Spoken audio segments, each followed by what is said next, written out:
இன்றைக்கி நம்ம தோட்டத்துலேருந்து பம்ப்ளி மாஸ் பழம் பறிக்க போகிறோம். ஸ்ரீலங்காவில் வந்து ஜம்போலன்னு சொல்லுவாங்க, நல்லா பெருசாக இருக்கும். நாங்கள் வந்து இப்போ ஃபார்ம் கிட்ட இருக்கிற பழத்தை தான் பறிக்க போகிறோம். அந்த பழம் நல்லா டேஸ்ட்டாக இருக்கும்.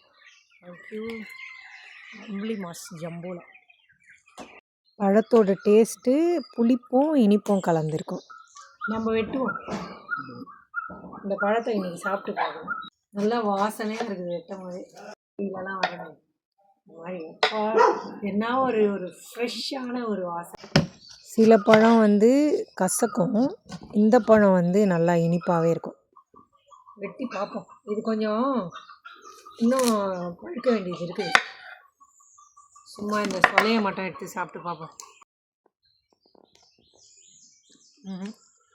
இன்னும் பழுக்கல. கசக்கெலாம் ஒன்றும் இல்லை, நல்லா இருக்கும்.